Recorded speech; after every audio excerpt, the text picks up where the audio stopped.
Perkenalkan, nama saya Aida Nurtami Dewi, dokter muda anestesiologi dan terapi intensif FK Unut RSUP Sangla Denpasar, periode 6 September sampai 17 Oktober 2021. Di sini saya akan menjelaskan mengenai pain management.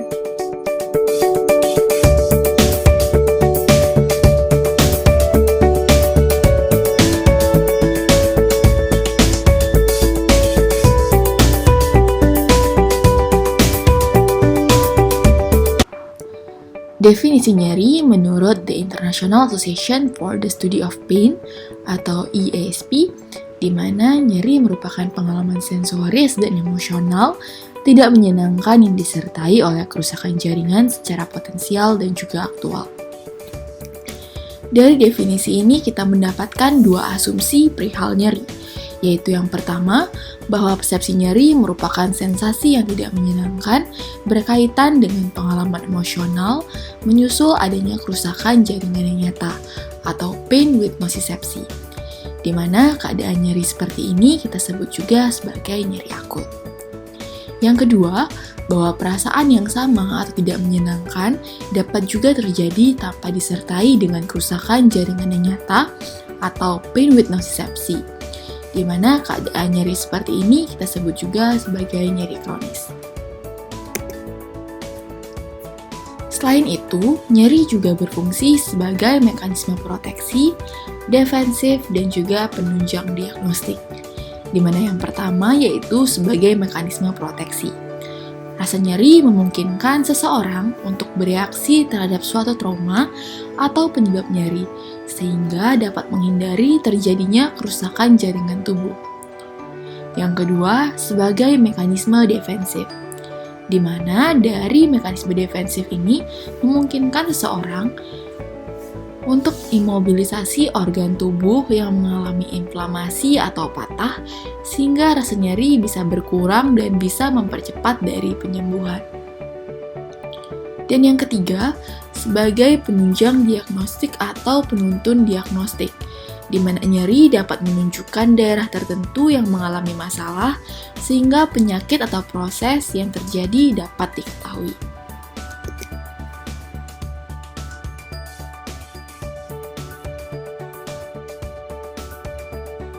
Mekanisme nyeri. Nyeri timbul akibat adanya rangsangan oleh zat-zat analgesik pada reseptor nyeri yang banyak dijumpai pada lapisan superficial kulit dan pada beberapa jaringan dalam tubuh, seperti periosteum, permukaan sendi, otot rangka, dan juga vulva gigi. Reseptor nyeri merupakan ujung-ujung bebas serat saraf aferan A delta dan C, di mana reseptor ini akan dideteksi di perifer oleh nociceptor. Nociceptor ini akan diaktifkan akibat adanya rangsangan dengan intensitas tinggi, misalnya berupa rangsang termal, mekanik, elektrik, atau rangsang kimiawi. Zat-zat analgesik yang akan mengaktifkan reseptor nyeri adalah kalium, serotonin, bradikinin, histamin, prostaglandin, leukotrien, dan juga substansi P. Di mana setelah reseptor nyeri diaktifkan oleh zat-zat analgesik tersebut, impuls nyeri akan disalurkan ke sentral melalui beberapa saluran saraf. Rangkaian proses yang menyertai antara kerusakan jaringan atau sebagai sumber stimulasi nyeri sampai dirasakan persepsi nyeri adalah suatu proses elektrofisiologik yang disebut sebagai nociception, di mana terdapat 4 proses yang jelas atau fisiologis yang terjadi mengikuti suatu proses elektrofisiologik nociceptis, yaitu yang pertama adalah transduksi, transmisi, modulasi, dan juga persepsi. Kita beralih ke gambar, di mana diawali oleh suatu trauma. Yang pertama, fisiologi pertama yaitu transduksi. Transduksi atau transduction merupakan proses stimulasi nyeri atau nociception stimuli yang diterjemahkan atau diubah menjadi suatu aktivitas listrik pada ujung-ujung saraf. Selanjutnya, setelah transduction, akan ditransmisi, yaitu transmission, yaitu merupakan proses penyaluran impuls melalui saraf sensoris menyusul proses transduksi. Impuls ini akan disalurkan oleh serabut saraf A delta dan juga serabut C sebagai neuron pertama dari perifer ke medula spinalis. Selanjutnya ada modulasi atau modulation, di mana ini merupakan proses interaksi antara sistem analgesik endogen dengan impuls nyeri yang masuk ke dalam kornu posterior. Di mana sistem analgesik endogen meliputi enkafalin, endorfin, serotonin, dan non-adrenalin yang mempunyai efek menekan impuls nyeri pada kornu posterior medula spinalis. Dengan demikian, kita sebutkan kornu posterior diibaratkan sebagai pintu gerbang nyeri yang bisa tertutup atau terbuka untuk menyalurkan impuls nyeri. Proses tertutupnya atau terbukanya pintu nyeri diperankan oleh sistem analgesik endogen yang saya sebutkan tadi. Ini akan berjalan naik, di mana akan menuju ke persepsi, di mana persepsi ini merupakan hasil akhir dari proses interaksi yang kompleks tadi, dimulai dari transduction, transmisi, dan juga modulation yang akan dipersepsikan di otak, di mana akan mempersepsikan suatu nyeri, di mana akan menghasilkan suatu perasaan yang subjektif yang kita kenal disebut sebagai persepsi nyeri.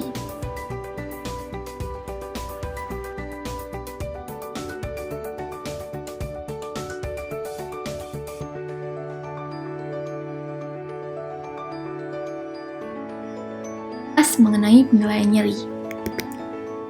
Nyeri dinilai untuk mengukur dari derajat nyeri, di mana secara kualitatif derajat nyeri dapat dibagi menjadi nyeri ringan, nyeri sedang, dan juga nyeri berat. Nyeri ringan adalah nyeri yang hilang timbul, terutama sewaktu melakukan aktivitas sehari-hari dan hilang pada waktu tidur. Dan yang kedua, kita sebut sebagai nyeri sedang apabila nyeri terjadi terus-menerus, mengganggu aktivitas sehari-hari, dan hanya hilang apabila penderita tidur.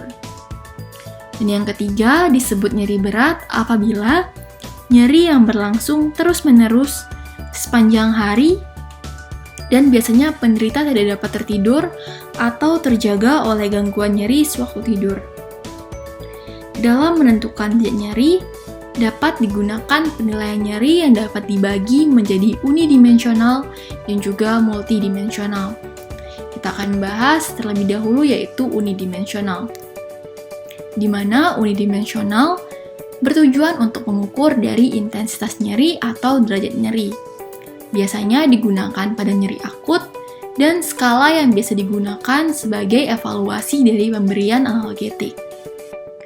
Unidimensional dapat dibagi menjadi VAS, NRS, dan juga WBPS. Kita akan bahas mengenai VAS atau Visual Analog Scale, di mana Visual Analog Scale adalah cara yang sering digunakan dalam nilai nyeri. Pada VAS, terdapat skala linear yang menggambarkan secara visual gradasi tingkat nyeri yang mungkin dialami seorang pasien. Rentang nyeri diwakili sebagai garis sepanjang 10 cm dengan atau tanpa tanda pada tiap sentimeter. Tanda pada kedua ujung garis ini dapat berupa angka atau pernyataan deskriptif. Visual Analog Scale juga dapat menjadi skala hilangnya atau rasa nyeri yang berkurang dan biasanya digunakan pada pasien anak lebih dari 8 tahun dan pada pasien dewasa. Tetapi, pada Visual Analog Scale, pada periode pasca bedah tidak banyak bermanfaat karena memerlukan koordinasi visual dan motorik serta kemampuan dari konsentrasi. Adapun instrumen dari VAS atau Visual Analog Scale, pada kedua ujungnya terdapat pernyataan deskriptif, dapat berupa pernyataan ataupun angka. Di mana pada contoh berupa pernyataan deskriptif, Pada ujungnya terdapat no pain atau tidak nyeri, dan pada ujung terakhir yaitu ada nyeri yang sangat buruk. Ini digunakan sebagai penilaian nyeri. Selanjutnya ada pun keuntungan dan kerugian dari visual analog scale, yaitu yang pertama, pada keuntungan visual analog scale yaitu sederhana, tidak tergantung bahasa, dan juga mudah dimengerti. Sedangkan ada pula kerugian dari visual analog scale. Yang pertama yaitu hanya satu dimensi, skala terbatas, dan memerlukan koordinasi visual dan juga motorik. Ini untuk visual analog scale, terdapat skalanya, nanti kita meminta pasien untuk mengarahkan kira-kira di mana nyeri dari pasien. Keuntungannya dan juga kerugiannya. Selanjutnya yaitu NRS, di mana NRS dianggap sederhana dan mudah dimengerti dan sensitif terhadap dosis, jenis kelamin, dan juga perbedaan etnis. Keuntungannya lebih baik daripada FAST, terutama untuk nilai nyeri akut dan tidak memerlukan koordinasi visual dan juga motorik. Kekurangan dari NRS itu adalah keterbatasan pilihan kata untuk menggambarkan rasa nyeri dan tidak memungkinkan untuk membedakan tingkat nyeri dengan lebih teliti, dan dianggap terdapat jarak yang sama antar kata yang menggambarkan efek analgesik.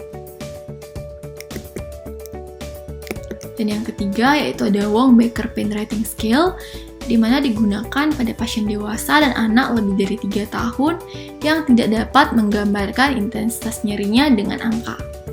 Di mana pada Wong-Baker Pain Rating Scale ini terdapat 6 gambar, di mana terdapat ekspresi-ekspresi wajah yang menggambarkan dari derajat nyerinya.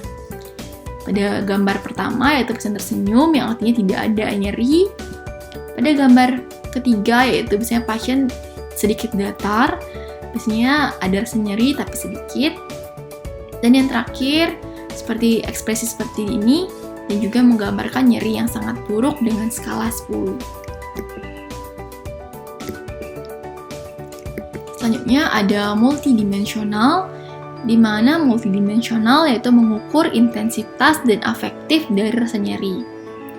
Biasanya diaplikasikan pada nyeri kronis dan dapat dipakai untuk penilaian klinis. Multidimensional dapat dibagi menjadi MPQ dan juga Pain Diary. Nah, kita membahas mengenai MPQ atau McGill Pain Questionnaire, digunakan pada pasien dewasa dan dapat digunakan pada nyeri kanker dan juga non-kanker. Terdiri dari 4 bagian, yaitu gambaran nyeri, indeks nyeri PRI, pertanyaan-pertanyaan mengenai nyeri terdahulu dan lokasinya, dan juga indeks intensitas nyeri yang dialami saat ini. Kita lihat dari gambaran McGill Pain Questionnaire ini, pada gambar terdapat nama pasien, tanggal, waktu, dapat kuesioner nanti sebenarnya akan diisi, dan terdapat gambaran dari anatomisnya. Selanjutnya, ada pun keuntungan dari McGill Pain Questionnaire ini. Yang pertama, dapat diandalkan, valid, dan dapat digunakan secara luas. Sedangkan kerugiannya yaitu membuat indeks penilaian nyeri, memerlukan kapasitas intelektual dan vokabuler yang cukup, dan mungkin tidak dapat digunakan untuk pasien dengan budaya dan bahasa yang berbeda. Ada Pain Diary, di mana Pain Diary ini merupakan catatan tertulis atau lisan mengenai pengalaman pasien dan perilakunya. Jenis laporan ini sangat membantu untuk memantau variasi status penyakit sehari-hari dan respon pasien terhadap terapi.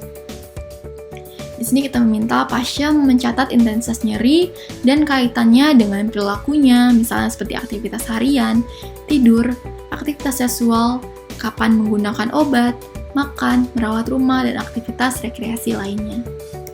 Ini keuntungan dan kerugiannya, yaitu pertama dapat diandalkan, lebih akurat daripada ingatan memori saja untuk riwayat penggunaan obat. Dan kerugiannya tergantung pada pencatatan yang akurat dan tergantung pada keterampilan verbal dan motorik. Ini dari gambaran daily pain diary. Ini ada tulisannya, kita bagikan kepada pasien. Kita meminta pasien mencatat bagaimana rasa nyeri yang dialami oleh pasien.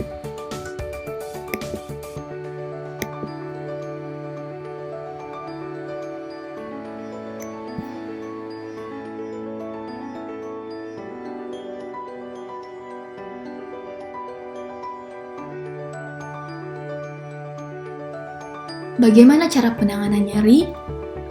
Setelah diagnosis nyeri ditetapkan, perencanaan pengobatan haruslah disusun. Maka dari itu, terdapat berbagai modalitas pengobatan nyeri yang harus dipilih dengan tepat.